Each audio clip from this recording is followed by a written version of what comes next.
Good afternoon. It is time yet again for another episode of Never Punt, Never Parlay, a college football show that talks about numbers. And I'm, as always, your host, Parker Fleming at Stats of War on Twitter. And I have alongside me my co-host and my friend, Douglas Farmer. Douglas, how are you today? I'm once again pretty good, Parker. I don't think I'll ever hop on here in a bad mood when we go 4-2 over a weekend. It's nice that we're carrying the load equally. 2-1 for both of us 2 weeks in a row. It keeps it even. I don't have to worry too much that you're carrying my rear end. Yeah, always like to be in the money. Always like some positive results, and want to keep it going this week. Before we get into games, we'll give a little bit of a plug. We are a part of the Hammer Network, and we are on sharing a YouTube channel with Hit the Books HQ. Make sure you're subscribed there. You can get a great show multiple times through the week over there with Kanish and with Brad Powers, and we're happy to be here every Tuesday from now until the end of the season, and perhaps beyond as we look at bowls and whatnot. But for now, we should get into what was a great weekend of games. Douglas, we have to start with the inevitable question, the one that's on the forefront of everyone's mind. Is Texas back? Oh, you're going to use the four-letter word. You're going to go ahead and drop a four-letter word in the first 2 minutes of the show. Back. Our sheet. You may have noticed I did not use that word in our run-up show. I just simply said Texas. Hello. That was quite a performance. Quinn Ewers did everything that you've been calling for him to do all off season. I think you were right. He spent his summer on an empty field with a trash can, just tossing those balls in from a distance, and it worked. It was quite impressive. Even more so, I was impressed by Sark. He called a great game. He had Alabama where he wanted them. That stood out to me. Yeah, absolutely. I mean, I think that's kind of the long-awaited arrival of what we've been expecting out of a Steve Sarkisian offense at Texas. And like many of us said all offseason, Quinn Ewers just needed to practice with a trash can, get that timing a little bit better. I would even argue that Texas left a little bit on the board. There was a couple of key drops that were really close that were could have made this thing spiral out of control in Texas's favor. So really encouraging to see if you're looking at the Longhorns. I'm really interested in how they handle the Big 12 slate. Even this weekend, a Wyoming game that could potentially be a letdown with a pretty big spread there. Is Texas going to be able to cover and keep up the energy? We will see.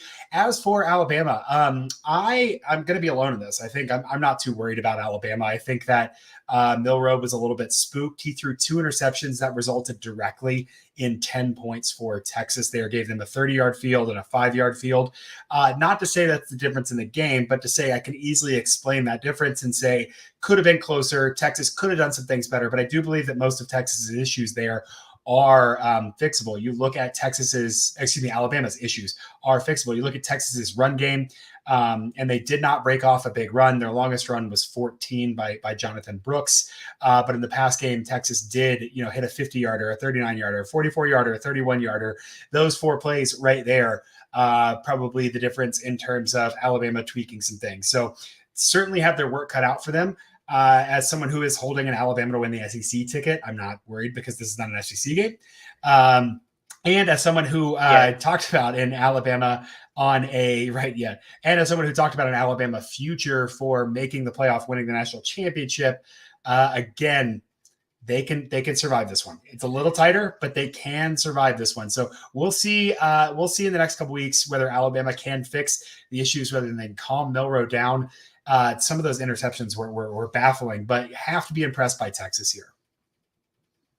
They can survive this one. But when you said Milroe got spooked, to me, you look at the rest of the schedule, LSU, A&M, and let's optimistically, for your future sakes, assume Georgia. He's going to get spooked again. That's where, yes, they can survive this one. They can get into the playoff if they go 12-1. But they've got 3 opportunities, not to mention Mississippi or somebody makes it a variance game, and now you're relying on Jalen Milroe to be efficient. I don't know about that. I think the quarterback issue at Alabama, all August we were hearing that there wasn't a quarterback showing out in practices. I think it's real. I think that is going to be a very limiting factor for the Tide this season. We could have been optimistic before we saw that problem firsthand this weekend. Yep, and I did call the Milroe offense the dink and bomb at one point last week on I think the BetUS show was talking about it, and they really I mean a big issue. Almost a fifth of Milroe's attempts versus Texas were in that 10 to 19 yard no man's land where they really don't want him throwing. That's where one of his interceptions was. He had 3 turnover worthy plays. That's a 42.9 turnover worthy play percent in that 10 to 19 yardage. If you're looking at Texas or Alabama and you're looking at opponents, I'm going to try to take away the deep threat. I'm going to try to take away the screen. I want Jalen Milroe to throw it 10 to 19 yards downfield to have to make those high volume, high traffic, decision-based throws. Every so often you drop a stat that we don't need to really fully comprehend it. It's, 42% of his throws in that range were capable of a turnover. You don't need to know anything else. That's so obvious, so clear. You don't need to know what should that number be. 42% is far too high. It's that simple. Yeah, absolutely. So a lot of work for Alabama. Can they do it? We'll see. They certainly can. Will they? Time will tell. Keeping it in the state of Texas, although this game happened elsewhere. Speaking of back, Miami put a drubbing on Texas, 48-33. Now, what was impressive here was Miami was down 10-0 and then 17-7. They reeled off a 24-3 run for a Miami team that we've had a lot of questions about for years to show that kind of resolve and really then put it on. Yeah, they benefit from a 64-yard pass and they benefit from a kickoff return touchdown, but that was enough to when you come back from a 17-7 deficit against a talent team like Texas A&M, that's going to stand out to me. Now, in the Parker Fleming, where you beat that bad sphere, that old graphic you put out every week, A&M was not beating that bad. This was a pretty close game in the numbers, but Miami sticking with them like they did and then coming back from that deficit, that really jumps out to me as what could happen for Miami this season. They've got a real tough schedule coming forward, though.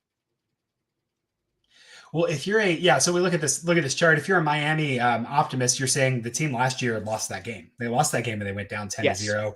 Yes. Here you can see, if you're listening to this in audio format, sorry, but podcasts are visual mediums these days. This is the did we really get beat that bad net success rate chart.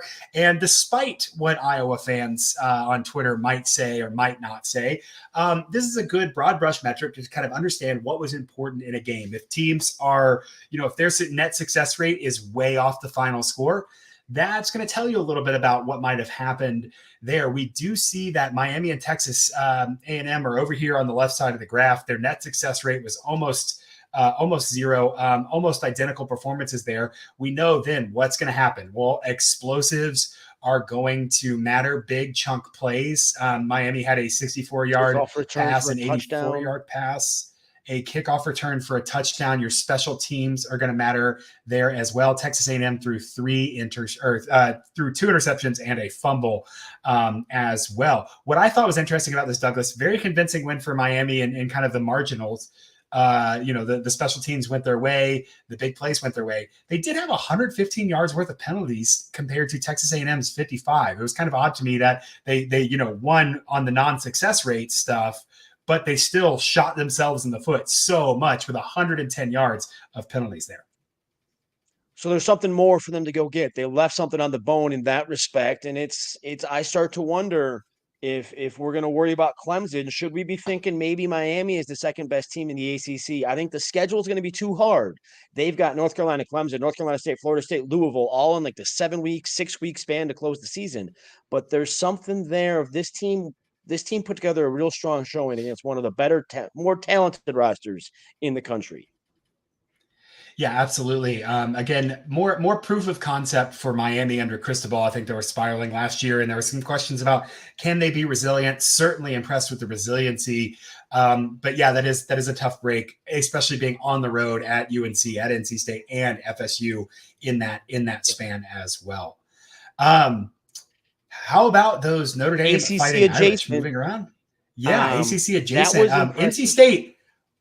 I really, man, I like it when I hit the nail on the head there. I said UConn punked NC State's front seven, and turns out NC State's front seven is imminently punkable in terms of the run game. Really liked what Notre Dame was able to do, taking care handily of a team that might be mediocre. And it was in all facets after that first quarter. That first quarter before the 2-hour rain delay was terrible offense by both teams. 3 drives each. They both netted 39 yards. Then after that, Notre Dame dominated in all fashions. You can point out the lines. They also intercepted Brandon Armstrong time and time again, and they left a few of those on the field. It was very impressive from Notre Dame, and my biggest takeaway was 2 weeks from now, Ohio State in South Bend. That's going to be a lot of fun. Nothing else. Want to take away. That game is going to be a lot of fun. Coming into the season, I might have been a little skeptical. Now I'm outright looking forward to watching that one. Yeah, should be a really, really good one from a handicapping standpoint. Circling NC State as a team I think I'm going to fade. Brennan Armstrong, 1-for-9 on balls, 10 plus yards downfield. Again, the bulk of his production came at or behind the line of scrimmage or just in front of the line of scrimmage and not on screens. Only 11.5% screens in this game. I really don't know that the NC State offense is clicking. I don't know if there's anything coming through the pipeline that's going to change this. It doesn't look great. 4 drops certainly didn't help him either there as well. And again, quarterback stats we know are sticky and kind of stick with you. Didn't do great under pressure. Avoided pressure pretty well, which he's historically done, hovering around that 9% pressure to sack ratio. He was at 5.6%. When pressured, converting those to sacks. So a little bit better, but his completion percentage was only 28.6, 4.5% turnover worthy play. And the real issue is when he had a clean pocket, only a 54.5% completion. And obviously those, 6.2 yards per attempt and 3 interceptions. I just don't know if Brennan Armstrong's lost that loving feeling. I don't know if he's ever going to bring it back, even with Robert Anae and the NC State offense. So given their front seven, given Armstrong's kind of lack of excitement so far this season, might be fading NC State down the stretch.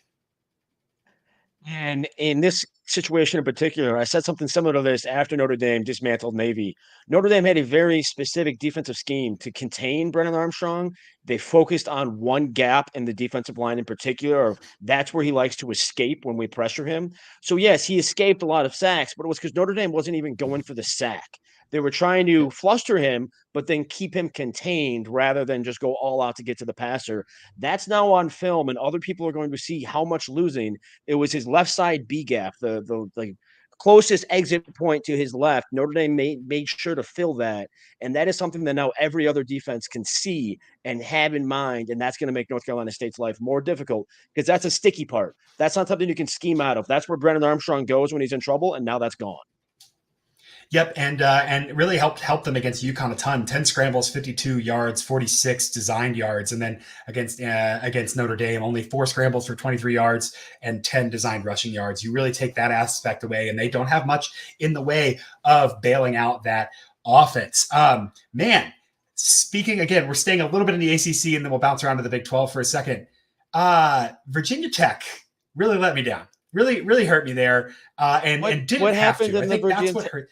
That's what hurts me is that you didn't have to put Grant Wells back in. You didn't have to subject us to this nonsense. It could have happened where we didn't have to throw that second interception, but Grant Wells did throw the second interception. I lose the beer bets. My boy let me down again. And man, Virginia Tech, I think worse off than I thought they would be. A pretty rough loss there. Parker, appreciate it. 2 interceptions. I tried to warn you. Grant Wells, last 29 career games, has thrown 29 interceptions. We're going to keep it going, too. I tried to warn you, Parker. And worse yet, they weren't even – he gave Purdue 2 short fields. One of those led to a touchdown 2 plays later. What was the final score? 24-17. He throws these interceptions, and they're always crippling. I don't know how Virginia Tech is still playing Grant Wells. As long as they do, this is what's going to happen. Heartbreaking, and again, I can go back and say I don't know if it was the right side, probably not the right side looking at how the game went, but man, they had the opportunities. They really did, but they lost in a Virginia Tech fashion. Also short of the sticks on their third downs on average, which I know is a point of contention for them. So rough scene over there in that situation. Good for Ryan Walters and the Boilers getting a win on the road against the Power 5 program. Let's hit very quickly some Power 5 games around the country. Utah-Baylor was a terrible game except for the last 2 drives. Just an awful game of football. Sloppy, undisciplined, unexplosive, just awful. And Utah lose on the hook there if you had Utah 7.5, which you had midweek. If you had shopped and gotten it earlier, I mean, shoot, you're looking at Utah, -3, maybe -6.5 even. So if you waited, you lost out there. But man, Baylor's in a very, very bad way. And Utah needs Cam Rising to come back. I think those are my two takeaways. Those are my takeaways. And then the next games we're going to rattle off here all kind of have a similar theme of Pac-12 might be up to something. You've got Oregon getting by Texas Tech 38-30. Another moment where if you were acting early in the week, you got Texas Tech +8. Washington State takes it to Wisconsin by 9. And frankly, that game wasn't that close. Colorado does what Colorado does. We're starting to really have to talk about the Pac-12 in this fashion. And it might be its last year. But Parker, when the fall is all that's left, the fall matters a great deal. And that's where the Pac-12 is. Go out in style here. Don't even have to mention UCLA in this instance. It's something we talked about it in a speculative fashion this summer. It's becoming a reality. Are we talking about the Pac-12 cannibalizing itself for the playoff? I think we might even be looking at that at like multiple deserving teams who are going to cannibalize themselves and potentially keep themselves out of the playoff. In the years past, it's been, hey, the one good team, USC, is going to lose a stupid game. But now we're looking at, an Oregon, a Utah, a USC, a UCLA, depending on how much you like Colorado in the mix there. Washington State might stun somebody. We might be looking at a little Pac-12 cannibalism there. So very, very interesting performance kind of in the non-con. And please. I think for once, for the first time in memory, the Pac-12 can create a strength of schedule that you can afford that loss. That USC, Washington, Oregon, UCLA, Utah, whoever it is, they can finally afford a conference loss and still be considered. Whereas in every year previously, you lose one, it doesn't matter. If you lost that game, you were done because the rest of the conference was such garbage. Right now, let's just create a hypothetical here of Utah loses to Oregon and Utah goes through like I want them to. A 12-1 Utah with a loss to Oregon is going to be one of the best 4 teams in the country. That wasn't the case in previous years. Yeah, but I'm thinking specifically about like USC last year. All they had to do was not lose to Utah twice, and they would have been in.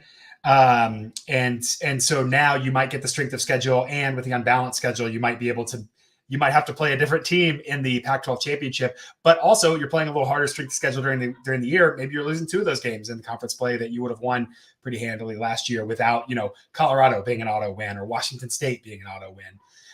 Not to mention, we haven't even talked about the Beavers, a team who quietly demolished an FCS school and is pretty consistently good as well. So interesting in the Pac-12 there that there is such a high level of play happening. Again, I think that all the Pac-12 teams are flawed in one way. It's who can minimize their flaw the most, and I'm really interested to see how that pans out. I'm going to keep Pac-12. You want to check in on? I'm going to keep hoping they did what I needed them to do. I needed them to get through these 2 games where they're favored by 1 possession without Cam Rising, and they did it. Yes, beating Baylor was ugly. As bad as Baylor is, Utah barely got it done. But they went 2-0 without Cam Rising. And at this point, as I just said, I think they can afford 1 slip-up. I've got that 125-1 ticket. I was looking around today, Parker. There is still a 100-1 ticket available at BetMGM if you want to buy a Utah national title future. And at this point, that doesn't make sense to me. That should be down like it is at certain other places at 50 or 60. They went 2-0 in the games without Cam Rising. They've got 2 weeks now to get him back. Let's assume that happens. This team could be something. And so I'm sitting pretty. I like that. It was one of my more absurd flyers. It was based on value, and now I've got the value. Yeah, I like that a lot. So look at I just pulled up DraftKings here. Yes, for Utah to make the playoff is plus 850. No is minus 1600. So definitely moving in your favor there. Speaking of a future that didn't go in our favor, man, would have liked to have one of South Carolina or App State go the other direction for that NC State under 8.5. The schedule breaks much better for them. In expectation, would have thought they lost at least one of those. Going to have to root for North Carolina's defense to look like it is. Might just have to give up and start betting on North Carolina to recoup some of that there. Defense looks okay. I think greatly overestimated what they did in week 1 nationally.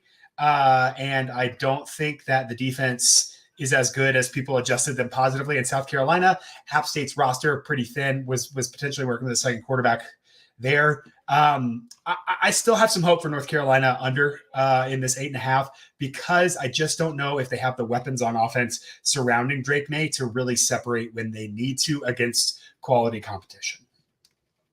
And there are 6 games on their schedule yet, including this weekend, that you can consider questionable to likely losses. Minnesota, they're favored by a touchdown. We're going to get into that more later, but there's at Pitt, v Miami, v Duke, at Clemson, at NC State.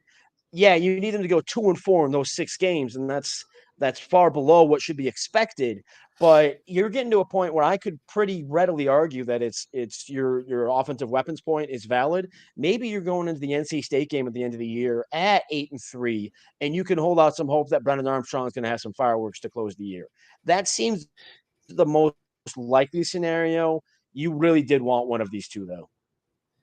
Yeah, really would have liked it. Maybe Minnesota does something crazy here. Although, for the sake of potentially your bet that we'll talk about here next coming up, yeah, don't want to root for that. Do like that they get Clemson and NC State later in the season. Gives both of those teams an opportunity to figure it the heck out, and so potentially could get some help there with sequencing as well. But yeah, tough that they couldn't. Again, 2 years in a row, App State kills me on an under just because they could not take care of UNC in overtime, couldn't go the distance.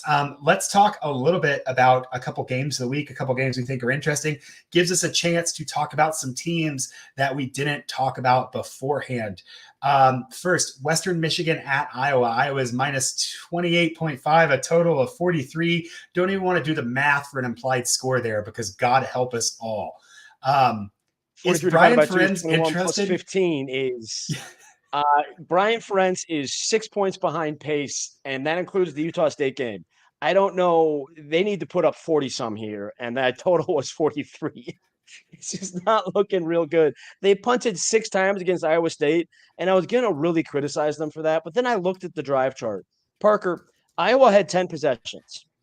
3 of those possessions became quality possessions. They scored. Now, yes, the final score was 20-13, but one of those was a pick 6. So they really only scored 13 points. 13 points on 3 quality possessions is a decent output on those quality possessions. The problem is you had 10 drives and only 3 quality possessions. You need to do better than that. Those 6 punts, they were all back at like their own 30, their own 20. And even I, never punt, never parlay over here. I'm like, yeah, okay, Ferenc is going to punt there, and I can't criticize it too much. They it's now or never, Brian Ferenc. It's now or never. Put up a 40 spot on Western Michigan. Restore some faith from the Hawkeyes. Increasingly warming to the idea that Brian Ferenc is playing chicken with the University of Iowa's athletic department. We'll see. We will see an opportunity for Iowa's offense to show what they're made of if there ever was one. Another game that I think is interesting. Well, you had one you wanted to comment on before I went over there to our second game of the week. I lost my planning sheet, but you want to talk a little bit about Boise State, and I'm going to give you some space to do that. I just wanted to acknowledge 2-0 FCS strong team, North Dakota. I almost said powerhouse, but North Dakota State fans would get upset. Strong 2-0 North Dakota is at 0-2 Boise State. It's at 12 Eastern on FS1. It's the spread's not out yet because it's an FCS FBS game. It's gonna be around 11 in Boise State's favor. But I want to note it because things could get ugly pretty quickly here for Boise State. North Dakota is good enough that this could flip. And if Boise State can't get by North Dakota, like the Broncos fans want a clean win, but if they lose this game, there's going to be a lot of consternation in Boise State. For years, they've kind of struggled in September and they just run through the Mountain West. But an 0-3 run here would be much more than kind of struggling in September. Andy Avalos didn't have a great year last year, didn't have a great year his first year. There could be something cooking here at Boise State. That's why I wanted to note this game. The early slate on Saturday isn't too overloaded, so you can keep an eye on FS1 with North Dakota, Boise State. There could be a bigger storyline developing there. Yeah, my one comment on Boise State, who again got bit on the hook, just so close for me last week with UCF, but that's how it also often happens. Boise State said this offseason that they wanted Taylon Green to run less and throw more. No, you don't. Very clearly, no, you don't. Let the kid run. Do not understand why a college coach comes into a situation and says, hey, this is our strength, but I want to do that less and pass more. Do you think if Taylor Green was a legitimate downfield passing threat, they would have just been running him for the heck of it? No, you have to play to your strengths. I do not understand the disconnect there. Let the kid play, provided he is healthy, and let him run. And yeah, that just seems like a self-inflicted wound for Boise to start the season here. Washington game, it happens. You were going to get stunted. That happens to everybody. Washington's great. UCF, they should have won that. I think they easily could have won that game. John Reese Plumlee played a terrible, terrible game. UCF did not separate at all, and it was at home. Boise State couldn't pull it out. That is disconcerting to me, certainly. And then you wanted to really get in on, and I'm not surprised by this TCU at Houston. TCU is the touchdown and a hook favorite, 8 Eastern on Fox on Saturday. TCU's 1-1, but the one win was FCS Nichols. So I don't really know what to think about TCU at this point, which I think is why you wanted to bring it up before we get into our picks. Yeah, two teams that we had not really talked about at all just since the Colorado game, and two teams that I think are interesting. TCU got surprised by Colorado and was able to score a bunch in terms of volume, but then you look at this Nicholls State game and they're trying all sorts of things. I do not believe. I think it was 24-3 at the half, and that was a return for a touchdown.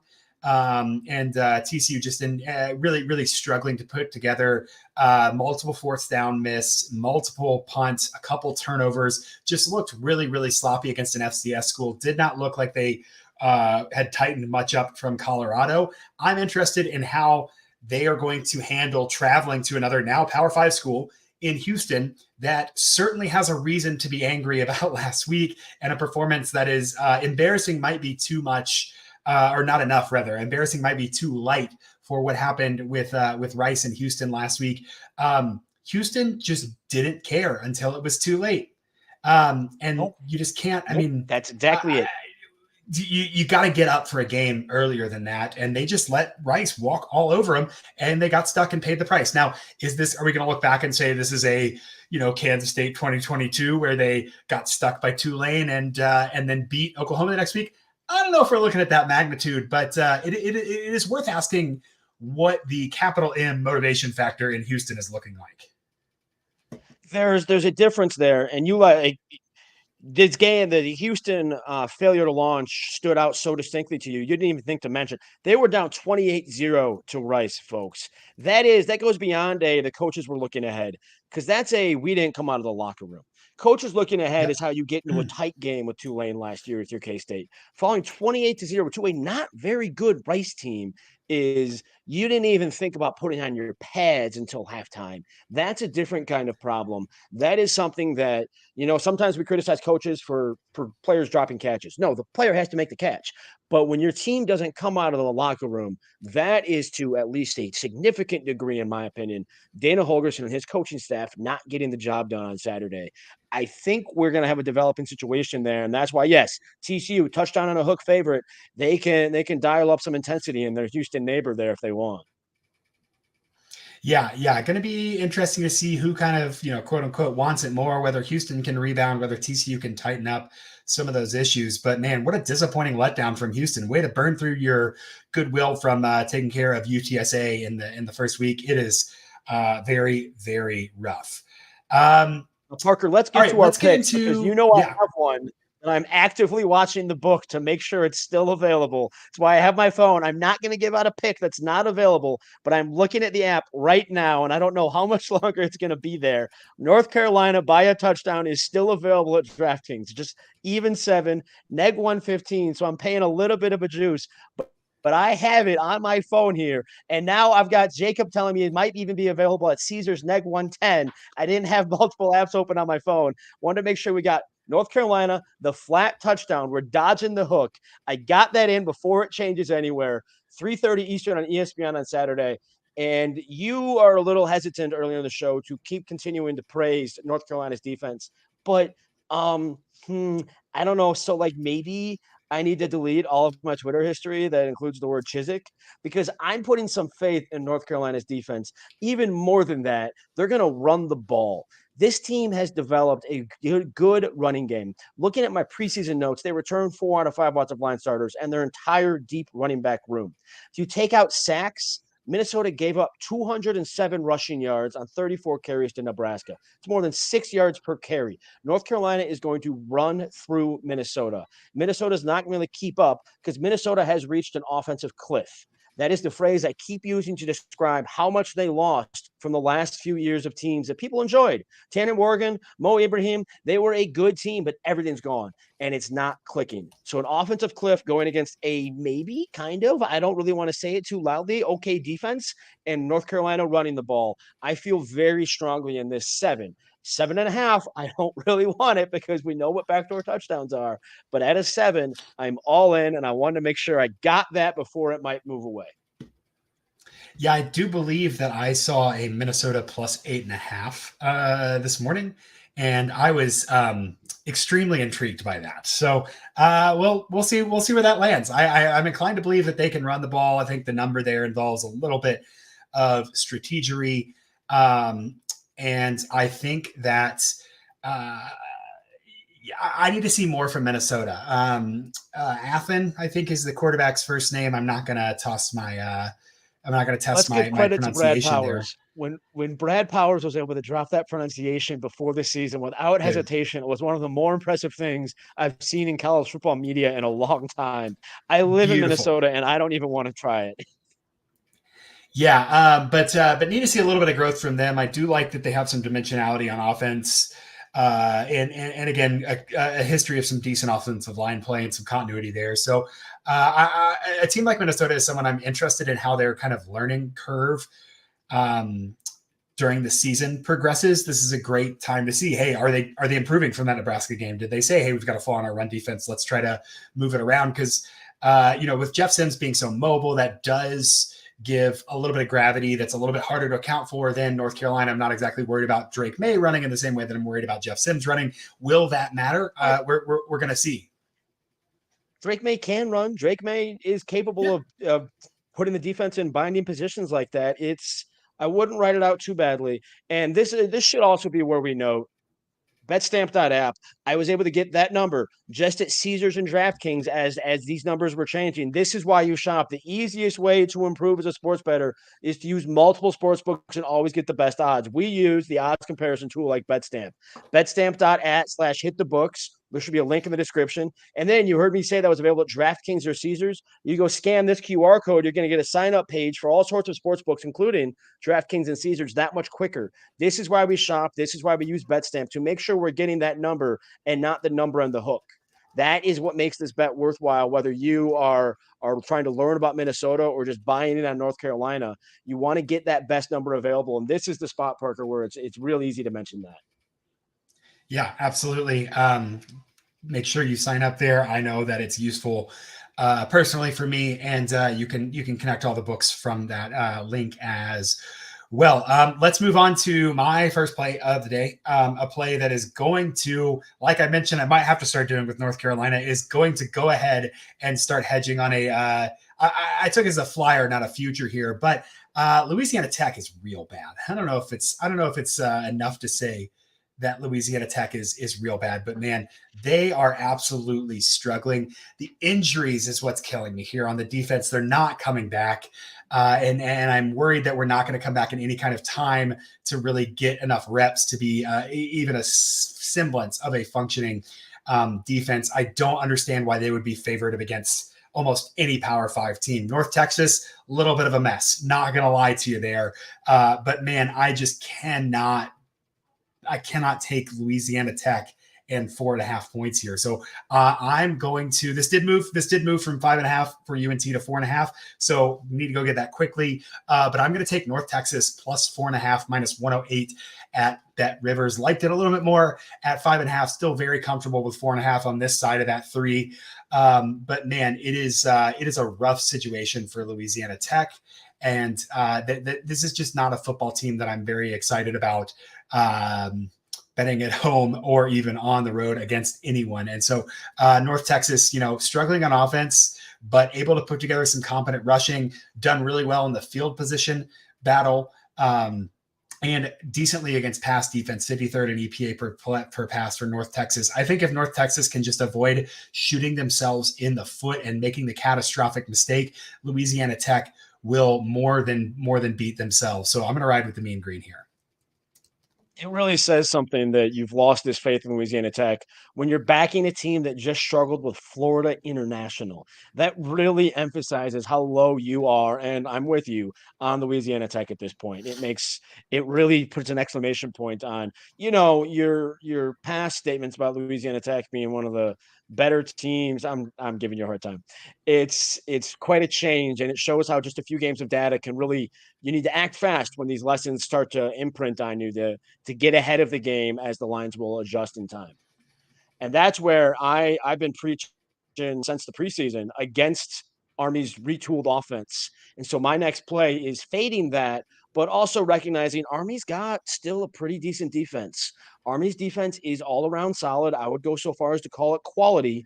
And as dubious as I am about this offense, that combination obviously creates an opportunity for unders. I'm taking Friday night, Army at UTSA, under 45.5. I believe it's available at neg 110 at FanDuel last I checked, perhaps also BetMGM. If you get that under 45.5, the play is Army's offense is going, this offensive change is not going to work. It hasn't yet. Their defense is good. And UTSA's offense is not doing real hot. And then yesterday, head coach Jeff Traylor was asked, is Frank Harris practicing this week? And the answer was, we'll see. Frank Harris had a toe injury that required an injection at halftime last week. It doesn't look real good. Now, without Frank Harris, we're just going to sell all UTSA shares. Jeff Traylor in that same interview, he might have been the tone in his voice was a little more critical than it needed to be when he went, and Frank's not known for sliding. They know what they're working with, and they love him. That's how they've won so many conference titles. But if Frank Harris is banged up, this is a game where they can even just sit him because this is not a conference game. Both these teams run the ball a lot. In a short week, when you're worried about a quarterback, two teams that run the ball a lot, it starts to build a lot of momentum for me to like the under on this play. Under 45.5. 45 is arguably a key number, so getting that 45.5 really helps too.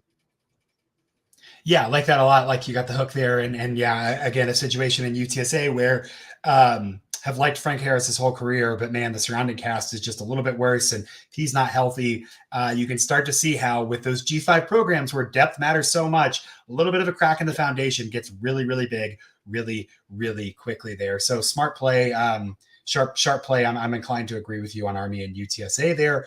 I am going to go a little more chalky with my next play. I'm going to take a favorite that I think is not a big enough favorite.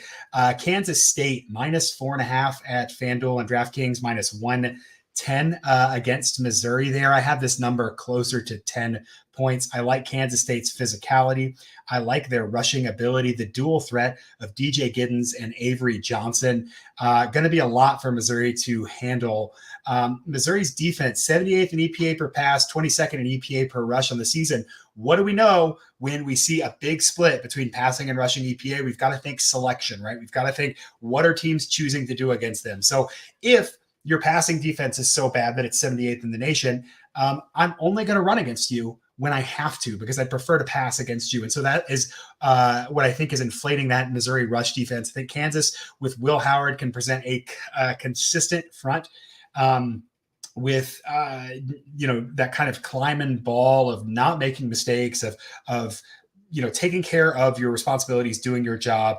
I like Kansas here. The other thing for Missouri that I'm a little underwhelmed on, something I was potentially high on at the beginning of the season, that combination of Luther Burden and Theo Weiss, I don't think they're using them well. 67% of targets, but just not that productive. Doesn't feel like they've really figured out the balance between kind of the fire and ice there. Missouri's made a couple terrible fourth down decisions, should have gone for it and punted against a worse team. If I'm the Missouri Tigers and it's 4th and 1, I can get 1 yard against Middle Tennessee State. If I don't believe that, I'm not sure I should walk on the field. And so that made me a little bit down on Missouri in this spot. Additionally, they let NTSU convert 2 out of 3 fourth downs, 9 of 18 on third downs, I think, off the top of my head. So that late down success only goes in Kansas State's favor. Missouri currently 58th in the nation in third and fourth down success. Kansas State 35th on offense. So certainly the advantage goes there. Additionally, Missouri's schedule so far has not been great, and they are 24th on third and fourth down success on offense. They are living and dying on late downs against bad teams. That does not translate well to good performance. Give me the Wildcats. Give me a big win for Chris Kleiman on the road against an SEC team. When you sent that play through and I saw 4.5, I thought, it sounds about right. Then I looked at your numbers, your chart, and yes, you have it at 10.2. And I was like, okay, what am I missing here? And the more and more I looked at it, what stood out to me is Kansas State converts quality drives. It does pretty well in turning drives where they should score, more likely than not, into actual points. Like Iowa earlier, and its rare quality drive does. Kansas State has enough of those where it starts to matter. Missouri, it is going to have trouble converting those against Kansas State because the Kansas State defense tends to stand up when it matters most. So right there, if that happens, let's say twice, you turn 4.5 into 10 real quickly. Yep, and can get away from you. Again, field goal versus a touchdown there. That's going to end up being the difference. So I'm going to ride with Kansas State again. Play, yeah, who you got? And my last play is one we had talked about earlier because when a quarterback is known for throwing an average of 1 interception per game over 2.5 seasons, I'm going to assume he's going to throw an interception against a defense that this year has already had made 4 interceptions in 2 games. Rutgers has a rather strong pass defense. If I remember correctly, it rates number 29 in expected points added per play against. That's just saying if somebody throws the ball against Rutgers, they're worsening their odds of scoring points more often than not. Rutgers is a good, physical, efficient team, and Virginia Tech is none of those things. Now you've even got some injury worries for Virginia Tech. One receiver's out, another receiver's questionable. Grant Wells is questionable. Now, maybe that last one would be addition by subtraction, given everything I say about Grant Wells. But I'm going to start to wonder a little bit about want to for the Hokies. I'm not trying to use the big 4-letter Q word, but I'm going to start to wonder a little bit about want to. If guys are already banged up, even if they play, are they really going to want to go all out? This is at 3:30 on Big Tent Network on Saturday, and I'm getting 6.5, Rutgers by 6.5 at FanDuel. And so, again, I'm getting the nice side of that hook, and it's one that I'm leaning into more and more. It's more than just a Grant Wells fade, although that's certainly part of it. Rutgers is a good physical team, and if I'm starting to wonder a little bit about a team's want to, and they're going up against a good physical team, it's going to go in one direction. So I'm getting Rutgers next 6.5. I'm quite pleased with it. Cannot argue with that at all. And I really am interested in, like, Gavin Wimsatt is a fine Rutgers quarterback. Like, I'm not going to sit here and say he's good, but for a team that's 115th in rush rate over expected, they're rushing 8.2 percentage points more than the average team. Gavin Wimsatt can get the job done, brother. And last year he only had a 47% or a 47 PFF grade. This year it's up in the 60s. My man is making some progress, maybe a little proof of concept that Rutgers can move the ball. And if you can move the ball at all, you can move it against Virginia Tech. So do not hate that at all. I'm going to get spicy here for a second for my last pick. I'm going to go off-brand for me. Off-brand. I don't do totals very often. Off-brand. Been working on a little totals model and am very interested in Colorado and Colorado State. That total currently is 59 at Bet Rivers. You can get the over for -109. There's not a lot about Colorado State's defense and the talent level in Colorado that makes me think that Colorado couldn't hit 60 by themselves. And Douglas, let me ask you a question before I go into my stats rant here. Does Deion Sanders have a single reason to ever put his foot off the gas? No, right? Like, they're a huge favorite.